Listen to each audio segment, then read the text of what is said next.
Okay, so today we're talking about integrating asana into healthcare practice. And so kind of the first question that I would want to ask the group here is, what is kind of your idea of what integrating asana is into practice? Like, so when you think about that, what are the first thoughts that come to mind? Just movement with breath coordination. It doesn't have to be a specific like yoga pose, but I'm coordinating range of motion appropriately with breath. Okay, so motion with breath. Not necessarily motion. Sometimes I do like isometric movement. Yeah. But still with breath. Okay. Awareness. Okay, awesome. Anyone have anything else with that? Okay, so that's okay. So for me, when I, a few years back, like kind of thought of integrating asana in, like to me that really meant, well, you're gonna be doing a full warrior, whether you like it or not. Like that's what you're gonna do. You're gonna do a full crescent. You're gonna do a full twist, you know? And so like I really didn't quite understand how to parcel it out, and really, asana really is bringing in presence into the exercise with the breath, you know? And so, as Matt so clearly states in his class, that it's not asana without breath. And so the breath is really a huge focus of that. And so let me pass these out. Give half to you and half to you here.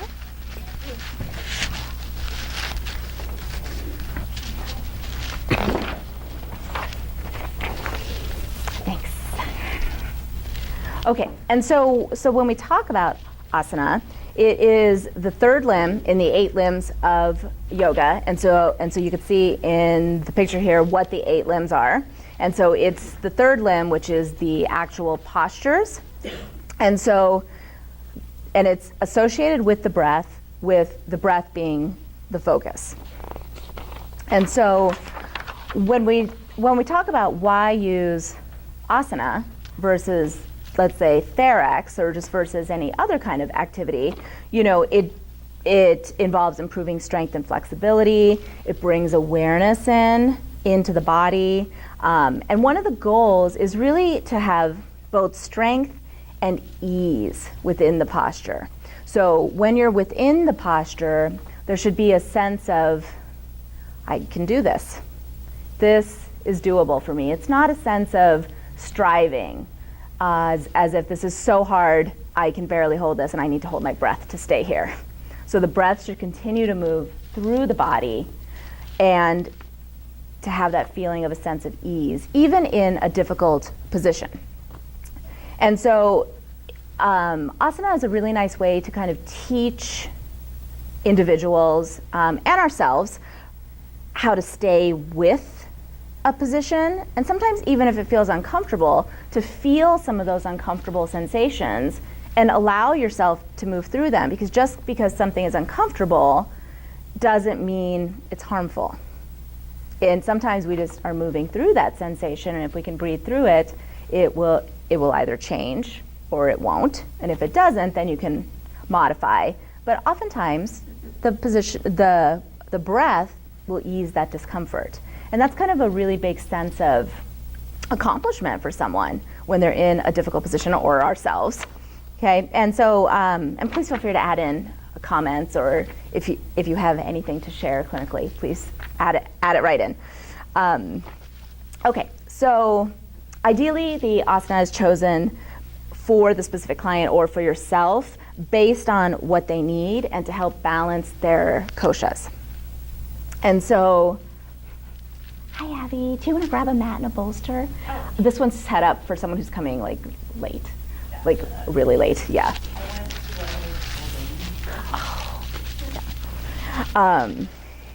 Okay, so some of the qualities of asana is that you're able to take a full breath within the posture, and that there's an intention within it. So you're stretching, you're strengthening, very similar to therex, except for the breath part. Just having been in PT clinics for so many years now, oftentimes there's people just holding their breath, right, and going as fast as they can and getting their 25 reps done, right? Like just getting it done, doing 18 squats and just getting done. And literally they've taken 2 breaths with the 18 squats, right? And so then questions that you can kind of begin to ask yourself is,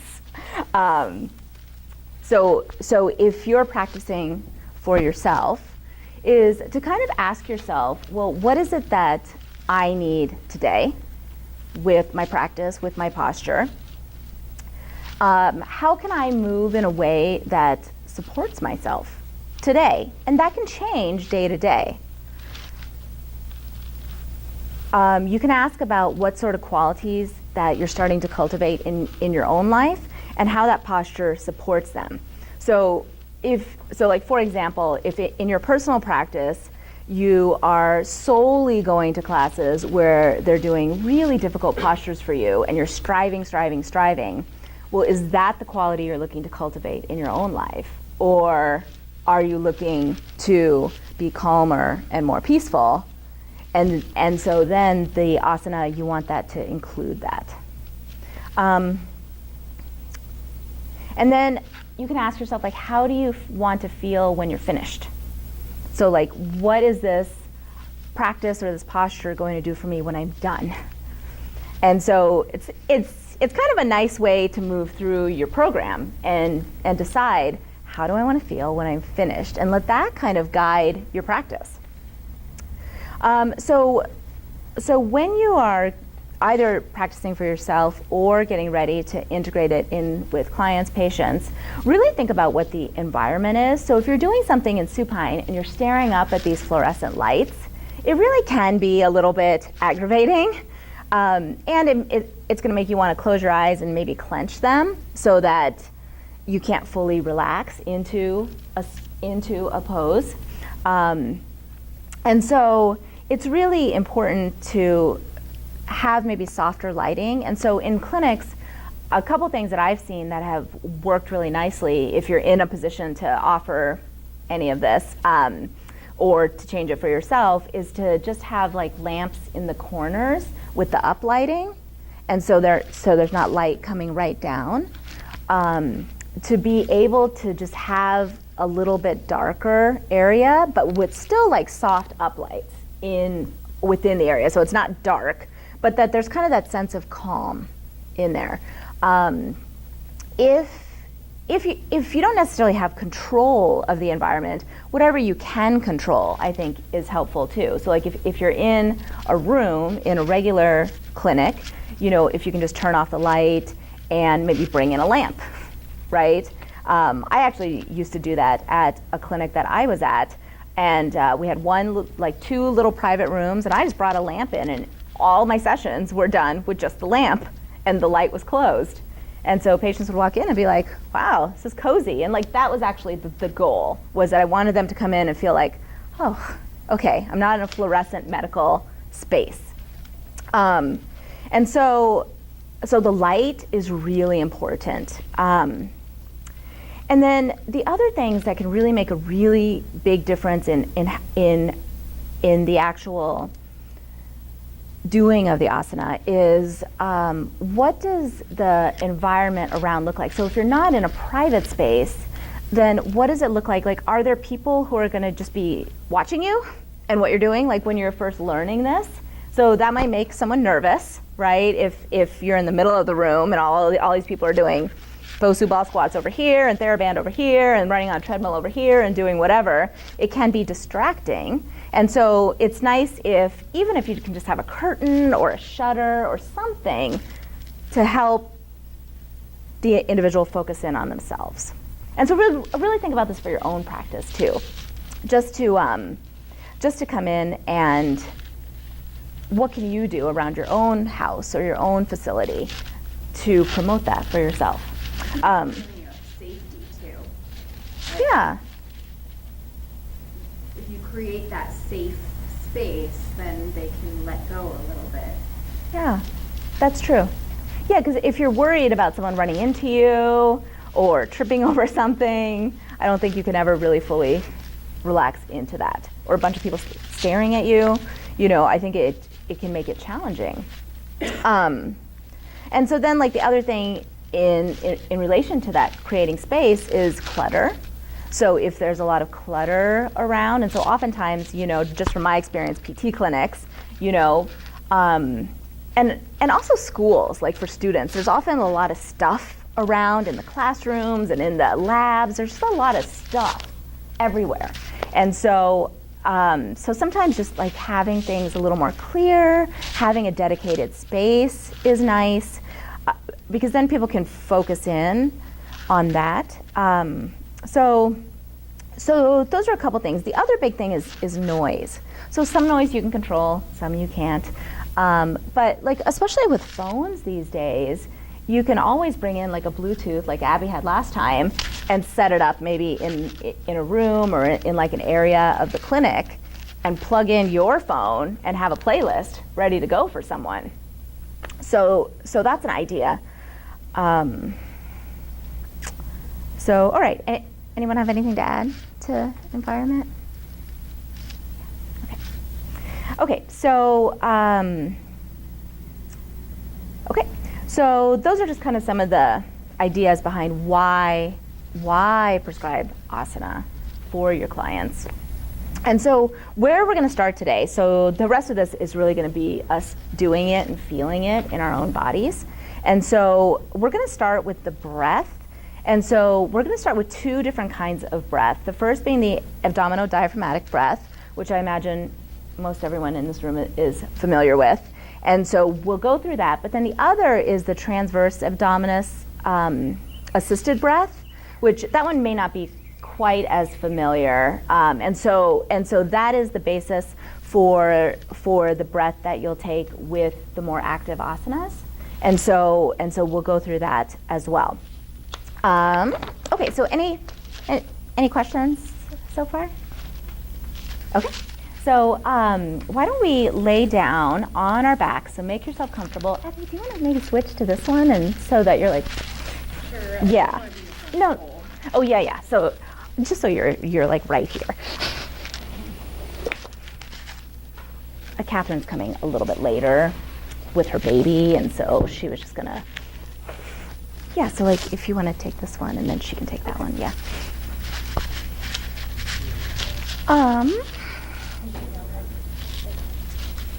Were you asking about the lights? Or the straps.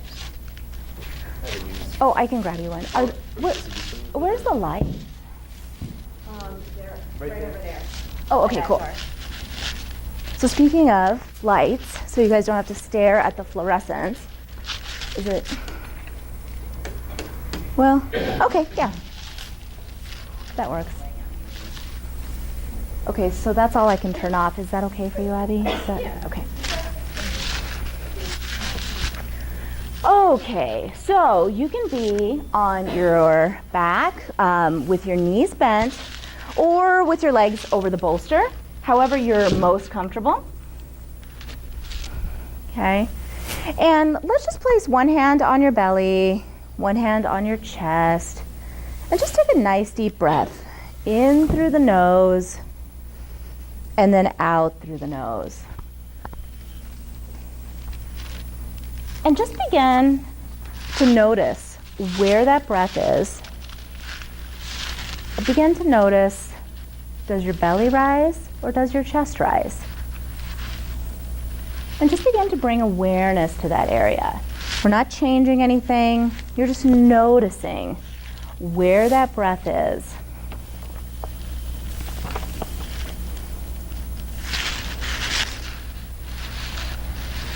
And so as you begin to observe your inhale and your exhale, begin to see if you can bring that breath and have the hand on your abdomen rise with each inhale.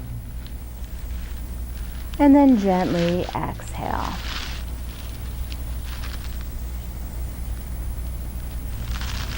And then allow the breath to just happen.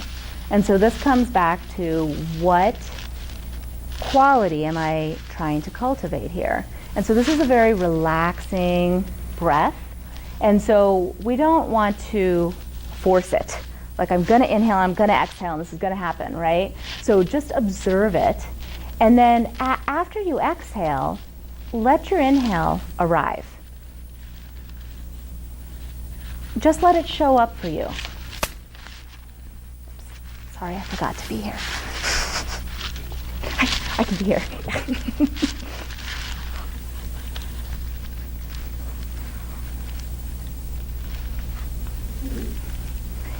And just begin to notice how you feel in this position. Just begin to observe your thoughts.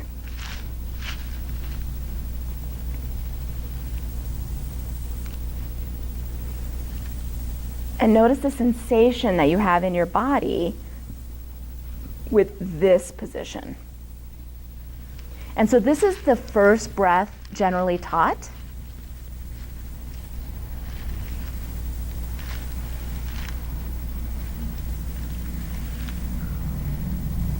Good. Okay, so this is the abdomino-diaphragmatic breath. From here, we're going to move it into the transversus abdominis assisted thoracic diaphragmatic breath. So that's a really long term. We're going to just call that TATD breath. Okay, so from here, go ahead and move your feet into hook lying. So just take that bolster to the side, and you're going to move your feet into hook lying. And so from here, this time as you exhale, gently just feel your lower belly draw in towards your spine. And then just for now, inhale, let it go. And then exhale, just feel that lower belly gently drawing in towards your spine without the low back moving. And so under your fingers, it should feel like a tightening, like a sheet that you're pulling apart. And so it's going to feel like a gentle tightening. Okay, so now this time, as you exhale, draw the lower belly in. And when you take your inhale, allow the rib cage to lift up laterally so you get that bucket handle movement, without letting go of that contraction of the transversus. So you'll maintain that engagement. So it's that drawing in and maybe a slight lift of the pelvic floor if that feels comfortable for you.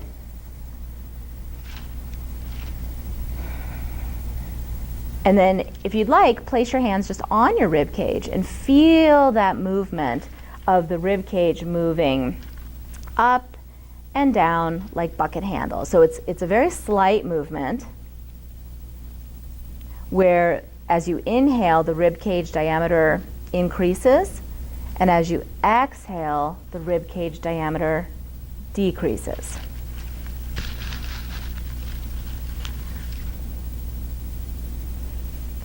So this TATD breath is what we'll keep when we practice the asanas.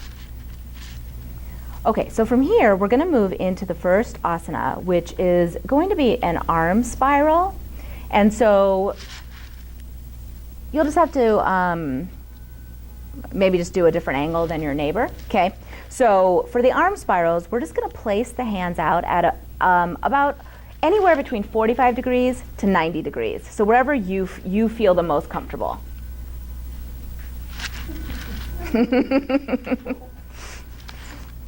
Yeah, so I think it should be okay to kind of stagger that. Yeah, okay. And so with the arm spiral here, so we enter that from our hook lying position.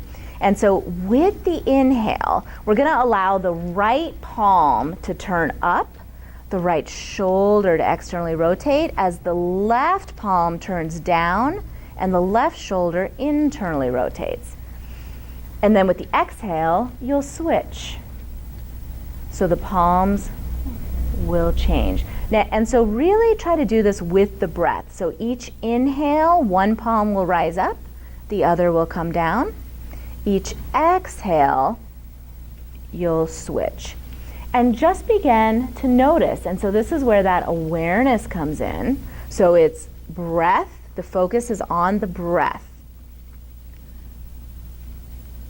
And then the awareness comes in of how each side feels. Does one side feel more restricted than the other? Does one side feel more spacious than the other? Just begin to notice.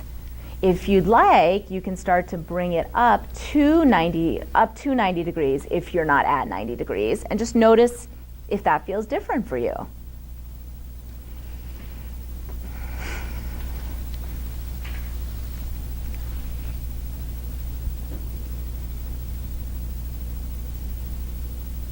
And so the focus is on the breath and awareness of the movement. And you're maintaining that TATD breath. So that inhale is increasing the rib cage diameter, and the exhale is allowing it to sink. So this is arm spirals. And so this is a really nice one for the neural system, to gently move through the neural system. If someone has any sort of adverse neurodynamics, it can help bring awareness to the side that moves well, and awareness to the side that is restricted.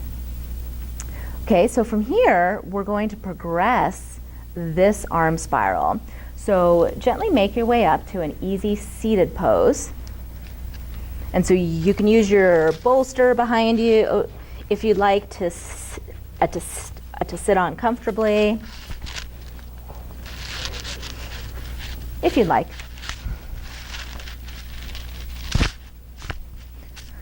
Okay, and so then from here, so you'll just come to a comfortable seated position. Yep. Okay, so from here, we're gonna take those same arm spirals, okay? So the nice thing about being on the floor is that your body is supported, and we're just moving through the arms. So moving into a seated position, your pelvis is still supported, but now you're controlling what's happening at the thoracic spine. And so from here, we're gonna do the exact same movement.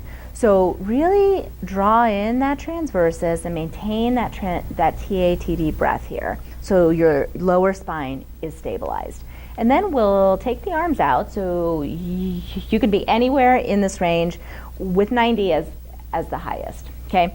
And so from here, as we inhale, we'll take the right palm forward, left palm will turn down, and then exhale, slowly switch. And so really begin to think length of your spine with the focus on the breath. Sometimes it can be nice to close your eyes and just feel what's happening within your body.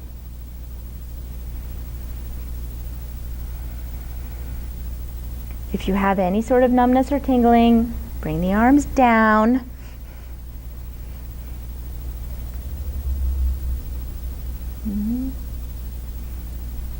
With the focus on the breath.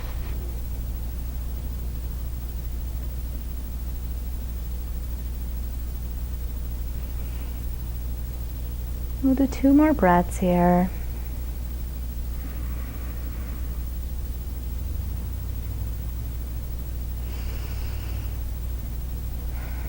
And then slowly bring the arms back down. If your eyes are closed, keep them closed.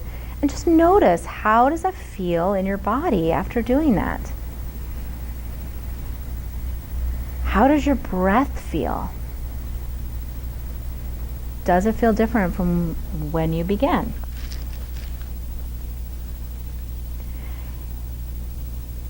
And then from here, we'll progress it. So this is a progression into Gomukhasana. And so this one often is used in the PT world, and I would imagine in the OT world too, a variant of it for improved shoulder internal rotation. And so oftentimes how this is done in the clinic is that someone will have a towel or a strap, and they'll take their hand behind them and just, pull up as hard as they can, as high as they can, and hold it for as long as they can tolerate. Right? Does that sound familiar to anyone? Have you seen that? So that is one way, but that is not asana because the focus is really not on the breath, right? So the goal of this is to stretch the capsule to help gain internal rotation. And so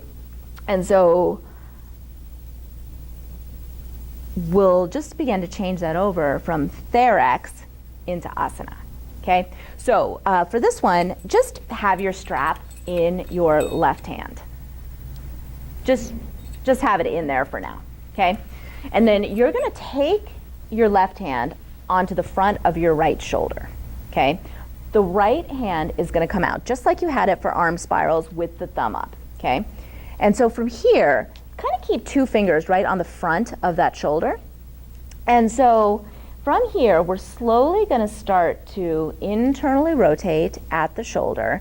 And what you're watching for is you want the shoulder joint to stay in the socket back. So once you feel it start to move forward, that's really as far as you're going to go. Okay, so just for a moment, move so far forward that the shoulder does move forward so that you can feel that. Okay? Okay, so from here, we're just gently going to internally rotate, and so you're only going to go as far as that shoulder stays in the socket.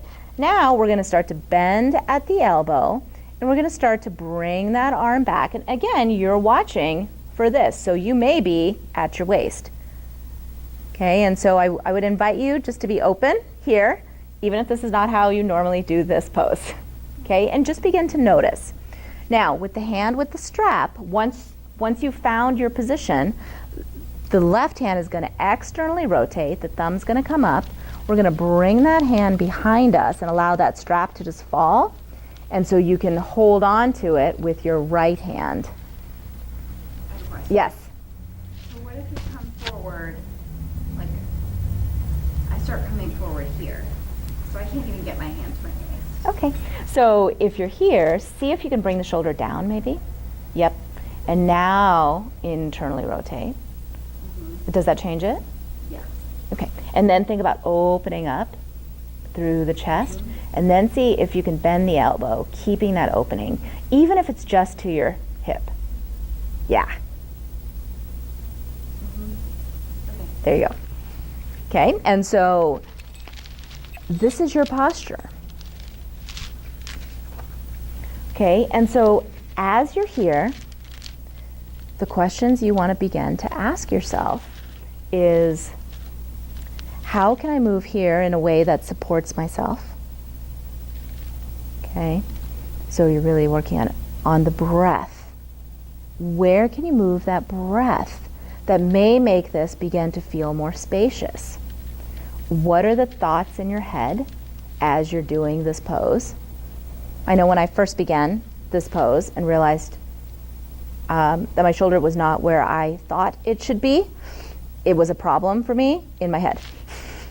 And so once you just be with what is, right? And so what qualities are you beginning to cultivate by holding in this posture? How is your breath? Is it full? And how do you want to feel when you're finished? So let's just take one more breath here. And then slowly begin to unwind out of that posture with the breath. Good. And then we'll try the other side. So you'll move that strap into your right hand. Okay. And so your right fingers will go to the front of your left shoulder. And so now you'll bring that left arm out. We'll slowly internally rotate at that shoulder, and just take note of when that shoulder wants to start to dive forward. Okay, and keep opening up through the chest, and then we'll take that arm back, and wherever your point is, with the breath staying nice and full, and then we'll take that right arm out, externally rotate it. Allow it to come back and allow that strap to fall into the palm of your left hand.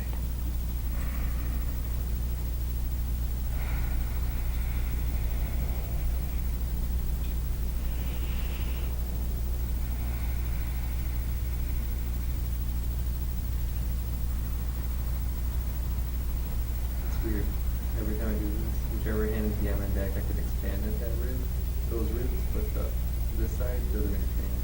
On the side that's internally rotated? The internally rotated one can't expand, but the externally rotated one can get expanded. Interesting. That bucket handle motion? Yeah. You can feel it on the side that's externally rotated? Internally rotated, I could feel it, Oh. but not Hmm. the externally rotated Hmm. one. This side, can't feel it. Yeah. Are you already in it?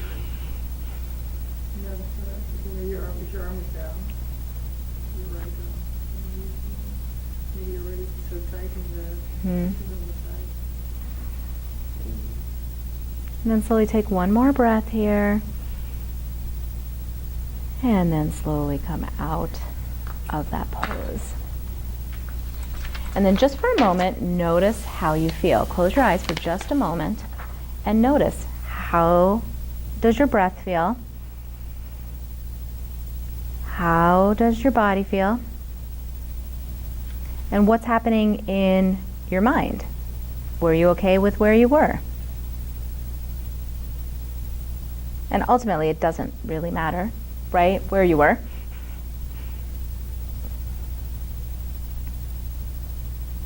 Okay, so anything come up with that one for anyone?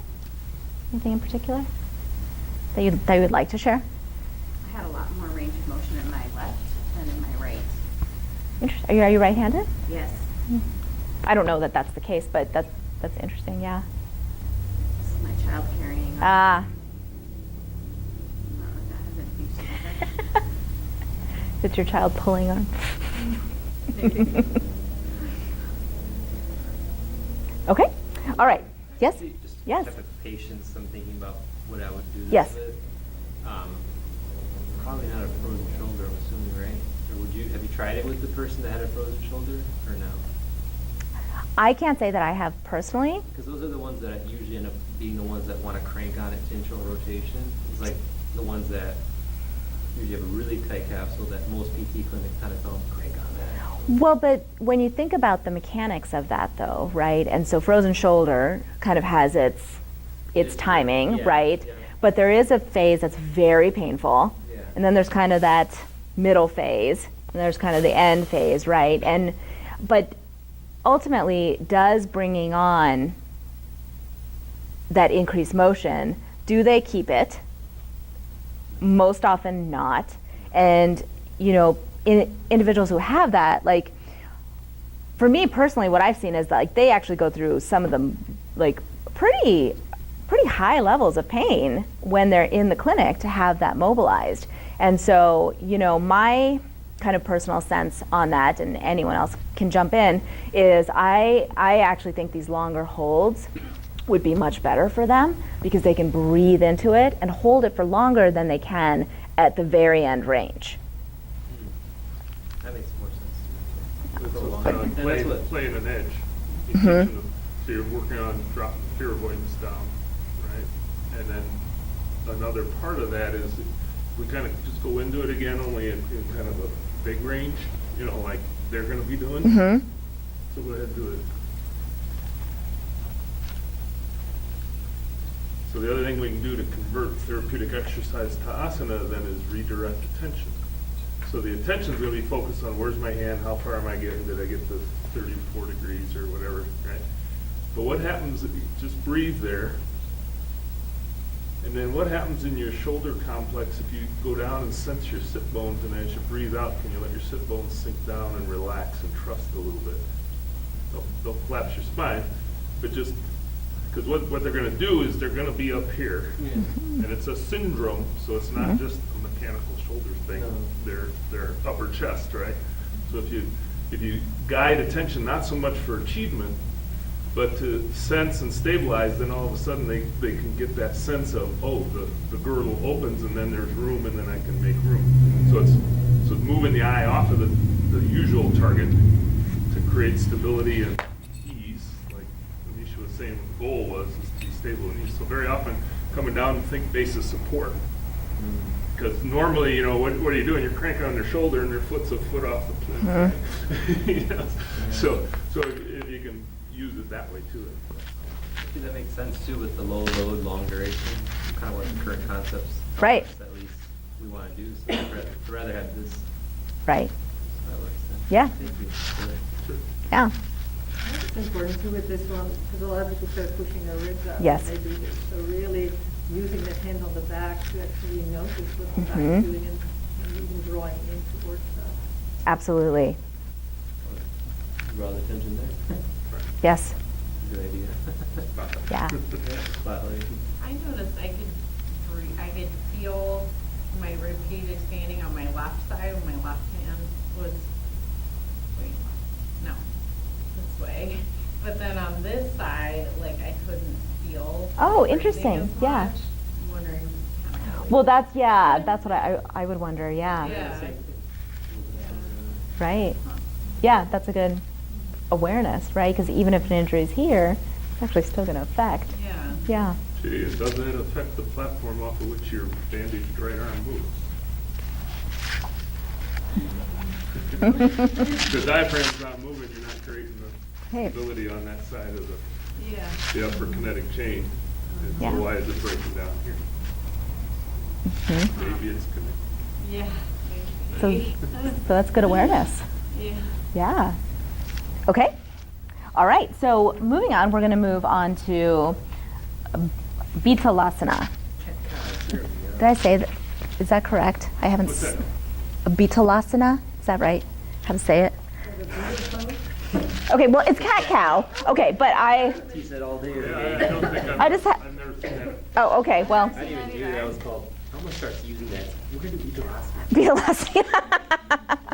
Okay. Well, so this is a really common one that's used in clinics, in classes, and so I know from my experience in the PT clinics that oftentimes patients are moving through this very quickly with no connection to the breath. Yes, Nisha's doing a great example here, right? And so, and so the goal really of this exercise is to begin to connect movement to breath and bring that awareness into the breath with specific movement. And so if you can begin to tie that breath and movement together, the patient can have more of a sense of where their body is in space and begin to feel, well, what moves well and what could move better, right? And so I often see this in yoga class a lot too, where people just move very quickly through this. So if you're at a class, just take a look around next time and see. Okay, so let's come on to our hands and knees. Normally I'm a big proponent of padding here, so if you want to just fold up your mat for your knees, feel free. Okay, so we're gonna put our hands directly under our shoulders and our knees directly under the hips. And so really ground down through those points. Now, as we begin to inhale, we'll lift the chest and the tailbone up, keeping the neck in line with the spine. And then as we exhale, we'll start at that tailbone, curling it segment by segment. And then begin the inhale. And one of the cues that I like to use is that if it's a woman, that they're wearing a beautiful diamond necklace and they're shining it up to the wall in front of them versus looking at the wall in front. So that it's the sternum that lifts with your inhale and that your neck stays in line with your spine. Okay, so I'm just gonna come around here for a sec while you guys are doing this, just so you can feel exactly what I'm talking about here.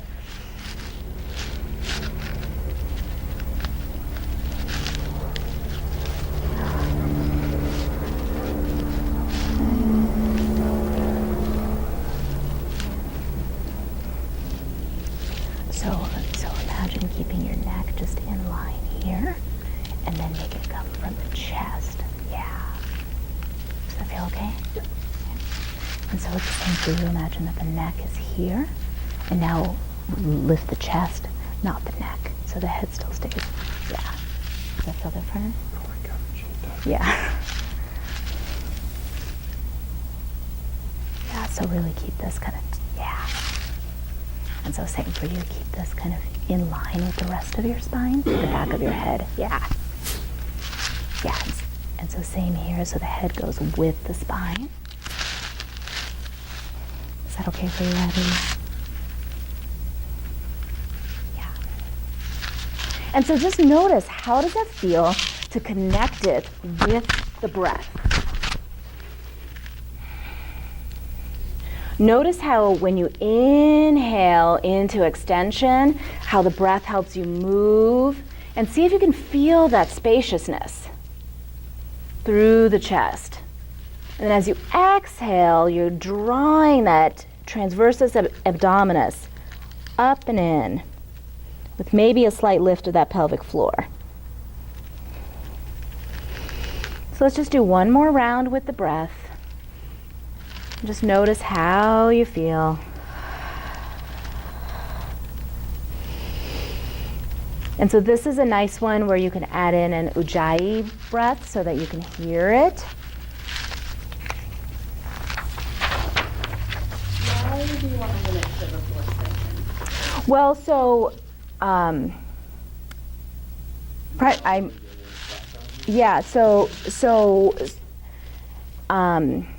so a lot of this actually stems from my Pilates background also, and so I may let Matt kind of answer the piece if that's typical within yoga. But as soon as you're extending here, all that hinging is going to your cervical spine, and so oftentimes if people are in therapy and they're coming in for anything upper extremity related, what I want to teach them is to be aware of where their spine is in space.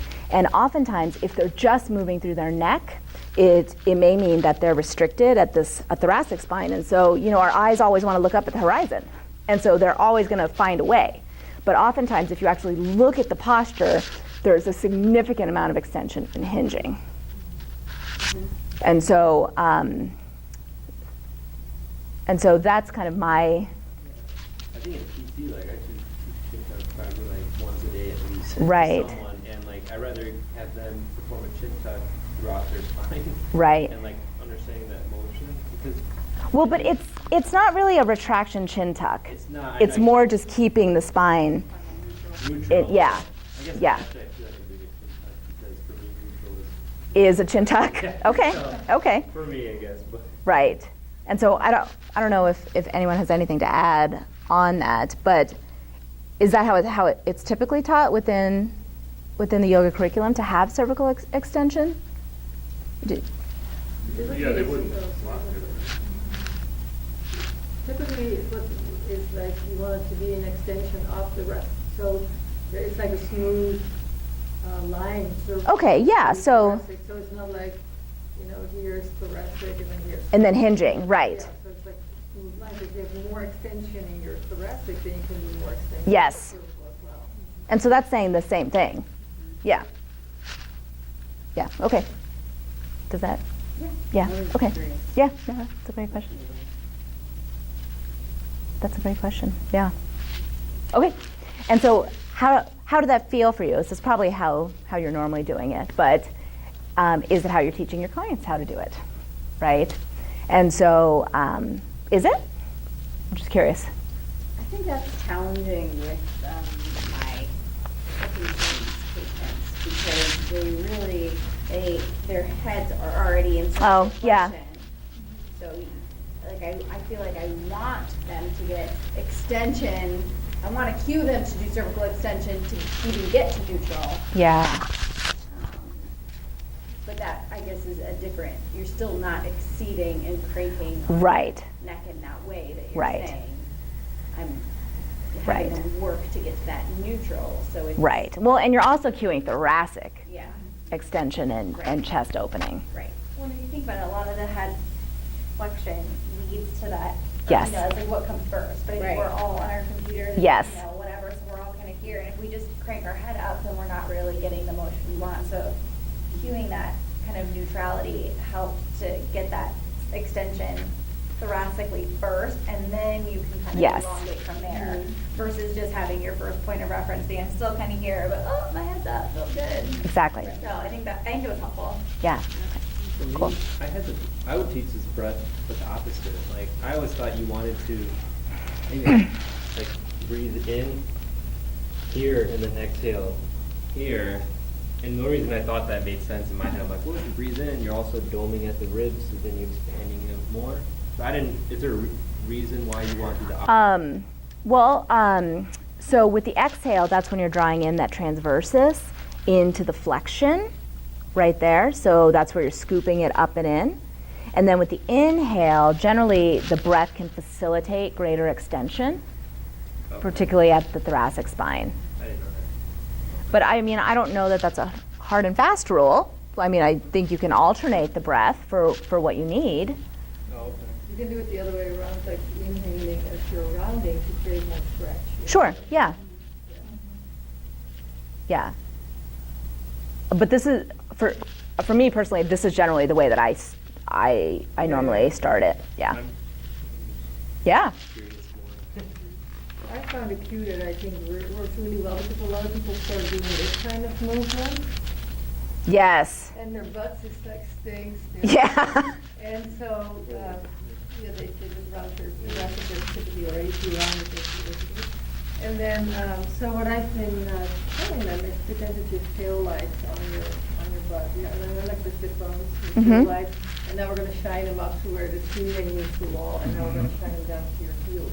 And it's really like the magic cue. Yeah, I like that. That's nice. Really computer, like, oh, now I Yeah. get it. Yeah. That's nice. Everything I've tried before doesn't work. Yes. Okay, good. All right. Yeah. Okay, we're going to bring ourselves up to standing and start to move into Utkatasana, which, so in the thorax world, is known as a squat, right? And so oftentimes with just a thorax squat, we're just having them just squat, right? So they're looking straight ahead and they're like, here I go, right? I'm squatting, or they're looking down, whatever that might be. And so with Utkatasana, chair pose, so we're going to enter from mountain, okay? And so with our mountain being with our feet hip width apart, okay? And so just kind of find the spot that feels best for you with your hips. So if they feel a little better to be slightly externally rotated, that's okay, okay? And so from here, you can start with the hands at the hips if you'd like, and then we're just gently going to take it down into a chair, Utkatasana. So the hands can stay at the hips, the hands can come to the heart, or the hands can come up. Okay?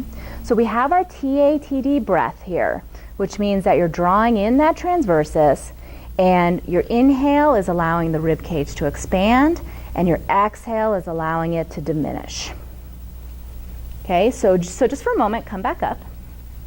Okay, now you can also do this asana by pre-firing transversus and pre-firing your hip external rotators. So just so you can feel that, because sometimes when people move into the squat, maybe they'll do valgus, or maybe they're just not getting any movement, or they're squeezing their butt, or they're not getting any hip external rotator activation. So for you to be able to feel this, imagine that your thighs are just spiraling out, and just feel your hip external rotators. And see if you can begin to activate them. So if you can't get it with that, then go ahead and just place your hands against your knees and press out, and see if you can feel it at your hips. Okay, so once you do that press out, now come back and feel the hips and see if you can get them active. Do you feel it? Okay. No? Okay, I'll come by. So from here now, also pre-fire transversus abdominis. Now pre-fire your external rotators. Put your hands here if you need, and then move into the squat. And so you want to move so that you can still see your toes.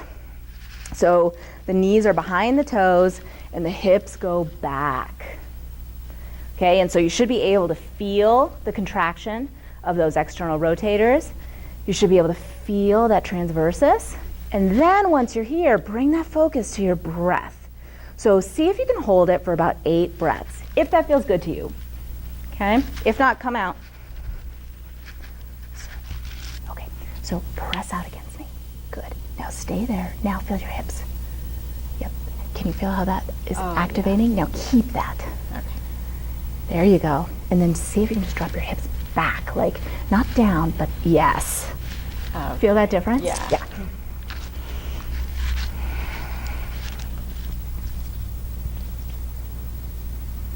Okay, and so begin to notice, well, where are my thoughts right now? This pose is really laser focusing because you're thinking about your body. It is hard to have a lot of other thoughts in this position.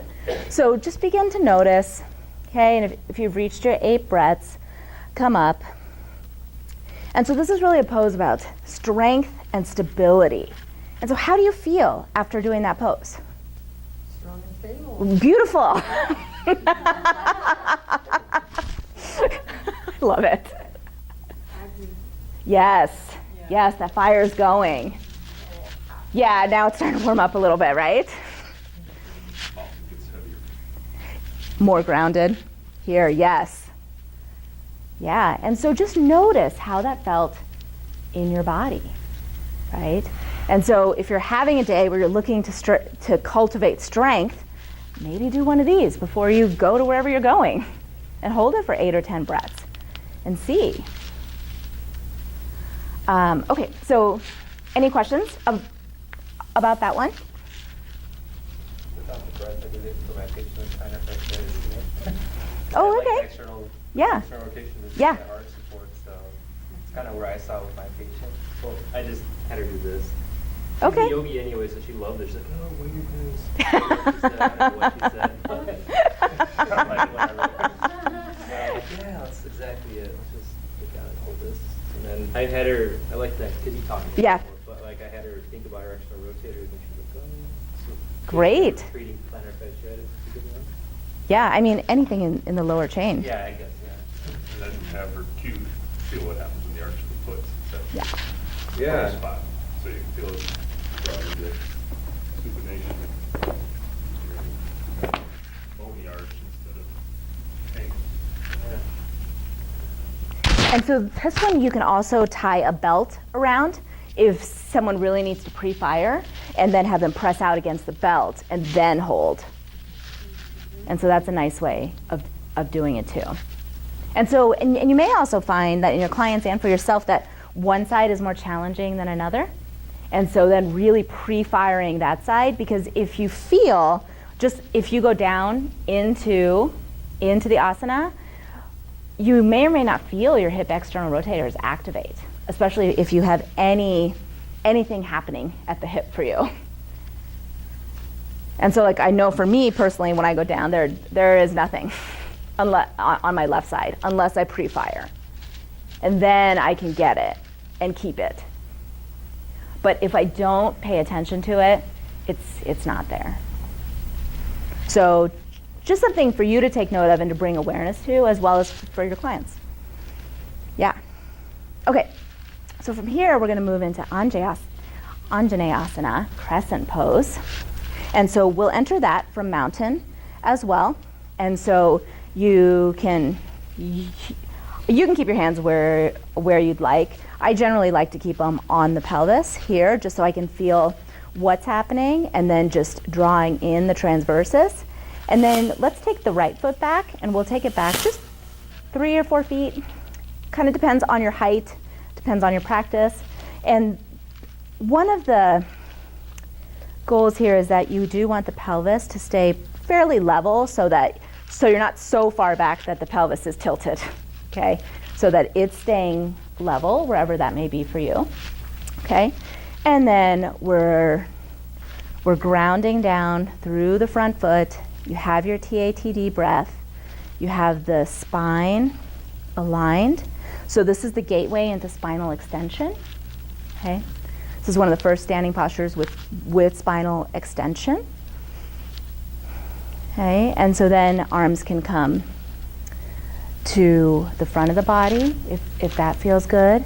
And if you want it, the arms can come up. Okay, and so you're still focusing on that breath. And where does that breath go?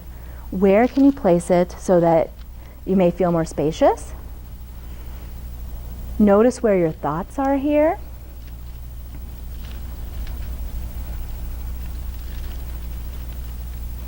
Okay, and really feel, can you feel the kind of grounding down of your feet versus the lifting up through your arms? And then that drawing in of the transversus. So just bringing awareness to that.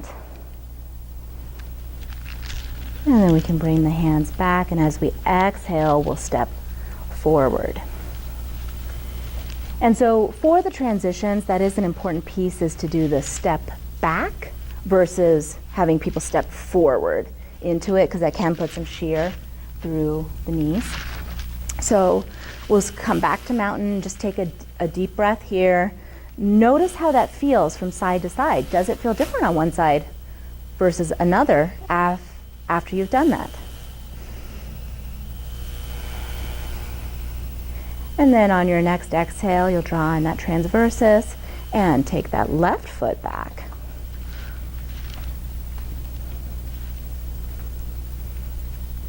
And just notice how that feels for you.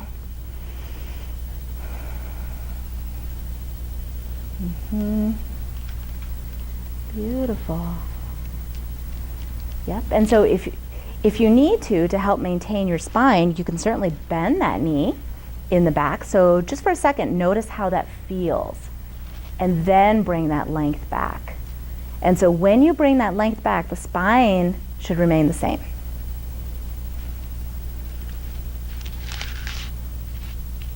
So we'll hold that for about 2 more breaths.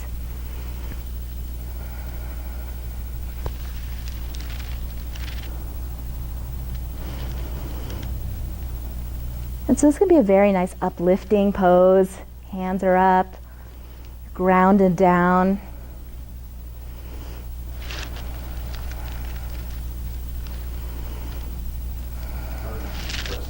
Exactly, it's a very joyous pose. Yeah, that's right? Like, yes. And then on the exhale, we'll slowly bring it back to mountain, and take just 2 breaths here and notice how it feels.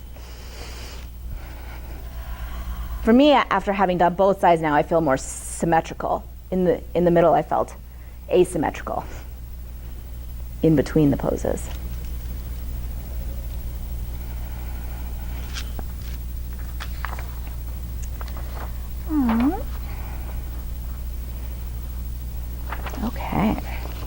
Okay, and so then from here, we're going to move into tree pose.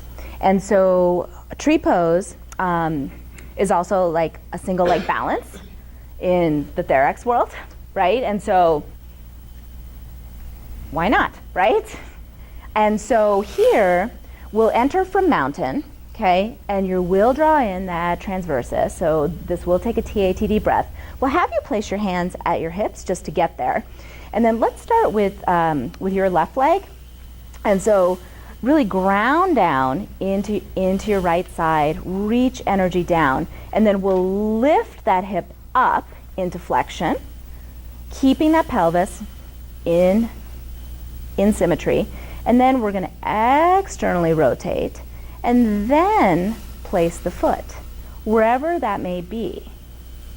Okay, so ideally you want it to be either above the knee joint or below. So if you're right on it, maybe aim for below. And the pelvis, what often happens here is that the side that is externally rotated likes to hike up the pelvis. So really think about that side remaining symmetrical. And so maybe you come down a little bit to maintain that pelvis. Maybe your toe is down. Okay, so just notice, how does that feel for you? So just take a couple of breaths here. May I? Okay. So think about pulling this away from my hand. So yeah, so like here, imagine pulling it under you. Yes. And then contract here. There you go. Does that feel okay?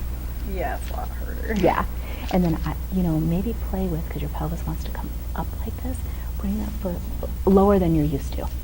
So like here, and then maybe not as externally rotated even, and pull it, yeah.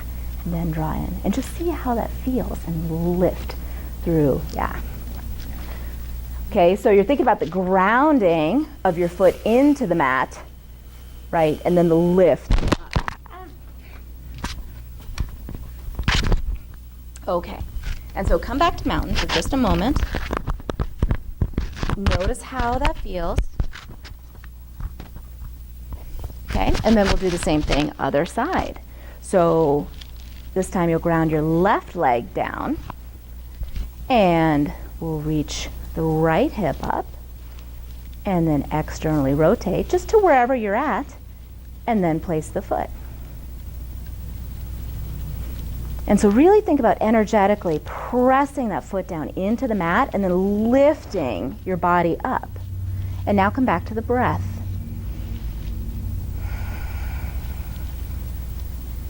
Notice where your thoughts are here. Yeah. So I feel like in most classes they teach getting that external rotation first. Yeah. This is different. Yeah. Why? Okay, so this is based on gender training. And so part of it is just the biomechanics of the hip. So if you're getting just the external rotation first without the flexion, now when you start to flex, you might take the pelvis with you. And so the goal is to keep the spine and the pelvis in neutral and be able to maintain that while just the hip moves. Like associating multiple muscles. Exactly. And then when you come out the same way in reverse. So then you'll come into external rotation, flexion, and down. Okay. Phew. Okay. How did that feel? Well, I need more hip mobility. Yeah. Like, especially the flexion part, like, you can get this maybe, but then when I go out here, it's like, or, with the mirror at least. Yeah. how it's like one Yeah, part that's or nice the to have. other. And And so we're just noticing, yeah. right? Just noticing. Is there a difference between sides? Does one side move easier than another? I noticed that when I'm on my right side, breathing is so much easier. I get on this side, it becomes very much more erratic, and I have to Oh. focus on actually making my diaphragm work. Oh, yeah, that's, The breathing, so I become erratic, so this is a little bit more difficult. Yeah. To ground on this side. oh, that's great. Yeah. Okay, and so the other thing that I just wanted to mention for tree was that when you're here, remember that your goal is not necessarily to be completely still, right? Trees are going to sway, and so that's fine. Let yourself sway, right? And so the goal is not to be just as still as possible. You want to be able to sway, and that also goes to your thoughts, like how adaptable are you, right? So if you're focused on being extremely rigid and not moving and not falling over, well, notice that about yourself, right? What are you trying to cultivate? Okay, and so then we're going to lie back down and we're going to move into bridge. Okay, so we're going to enter this from hook lying. And we're going to do two different types of bridge here. We're going to do a neutral bridge and then a segmental bridge. Okay, so I think everyone's okay, but just make sure that there's not a blanket underneath your neck here. Okay, if you have any neck issues, you can put a blanket under your shoulders, but not the neck itself. Okay, so you'll enter from hook lying, and you'll draw in that TATD breath. And then as you exhale, really feel the weight through your feet, through your arms. Gently press the arms down into the mat. Allow the shoulder blades to be heavy and lift the hips up. And here you'll maintain Breathing through here, really ground those big toes down. Really nice. And so imagine the shoulder blades and the arms being very heavy. And let's try 3 full breaths, being up. And so really you start to bring your attention to the strength in the back of the muscles. So the posterior muscles. Notice how strong they are to lift you up. Now, I also just want you to feel your glutes here. They ideally should be off. So see if you can turn them off if they are on. Okay, so really feel them and make sure they're off.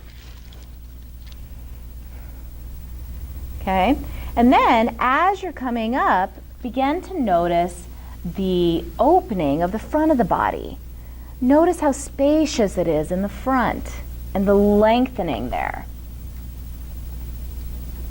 And as you hold it, what's happening to your mind?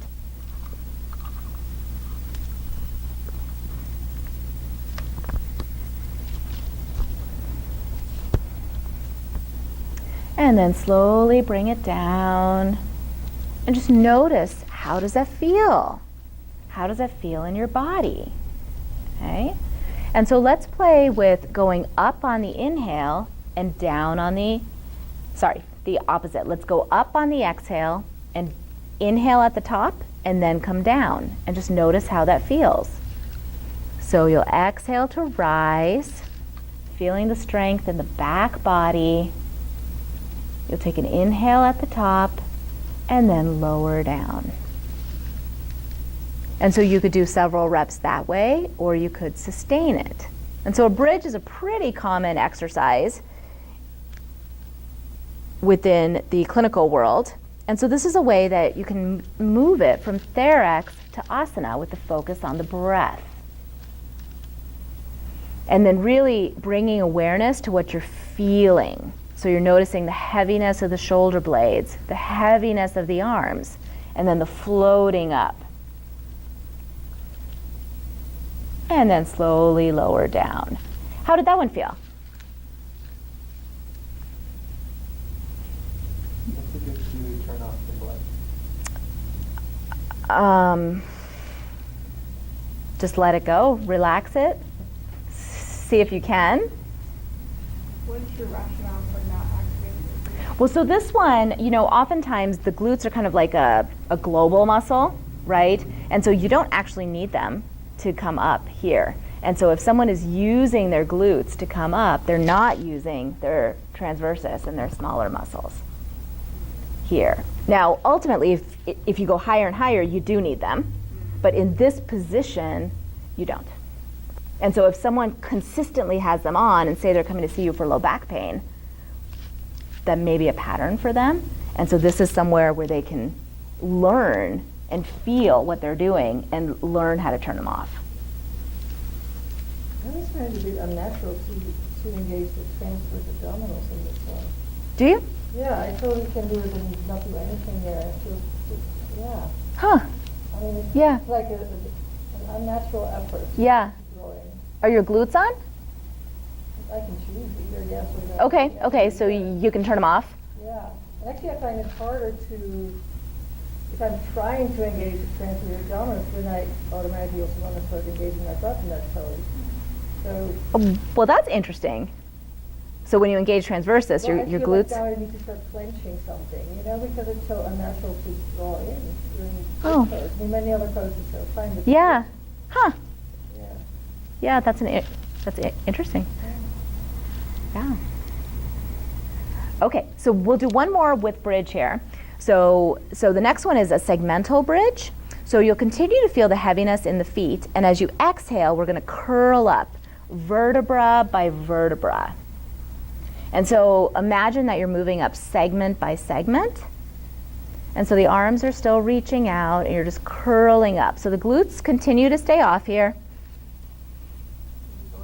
Oh, nope, from the tailbone up. Yeah, so a cue that I like to use here is that imagine your spine is like a string of pearls, and you're moving up pearl by pearl, and then coming down pearl by pearl.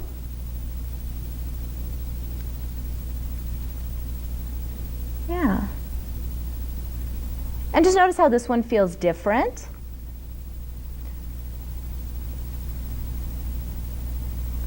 And then really feel what your glutes are doing. See if you can turn them off.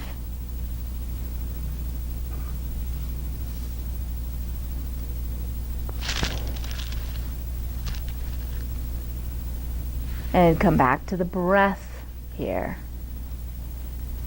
Yes. Good. And so oftentimes the knees want to splay out. Really keep them in alignment. The hips and ankles are together. And then you're coming back to the breath. Yes. Beautiful. And then just slowly lower down. Take a couple breaths and just notice how your body feels. And then from here, we're going to do a short savasana. So make yourself comfortable. You can use a bolster under your knees.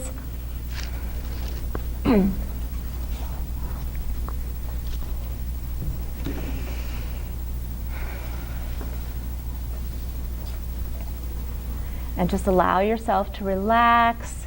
If you have a blanket you want to cover up, you certainly can. And so this is a really nice way of integrating your practice. So whatever that practice may have been, just becoming aware of how the body feels and being still. And so as you're in Savasana, with each exhale, begin to grow even more still.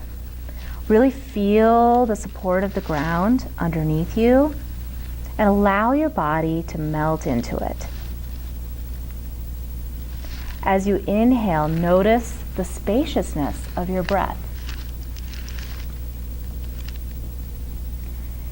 If you do feel tension in a particular area, see if you can begin to consciously let it go.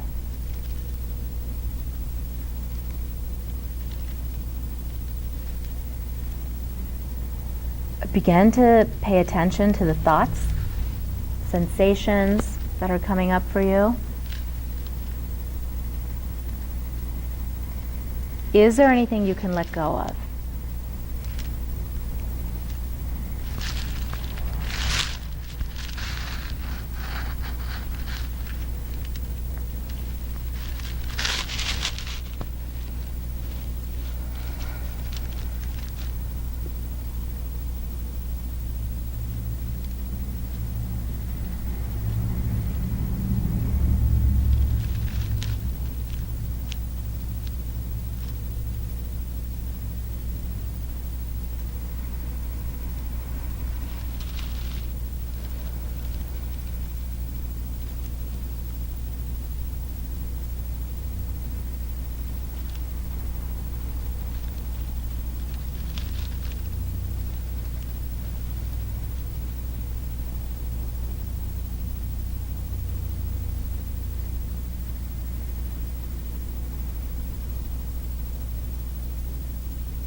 And slowly begin to bring awareness back to the body.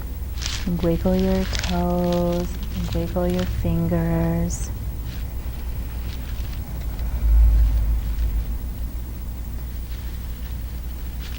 And when you're ready, you can slowly turn on to either side. And just take a couple deep breaths on either side. Allow yourself to notice how your body feels and what's coming up for you. And then you'll slowly bring yourself up to a seated position.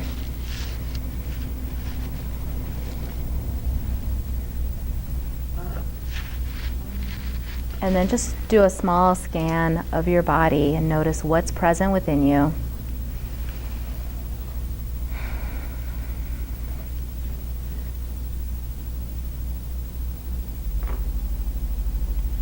And so normally with a client, you would not close with namaste, but with all of you, I will. Thank you for letting me lead this today. It's a pleasure. Thank you. Yeah. Namaste.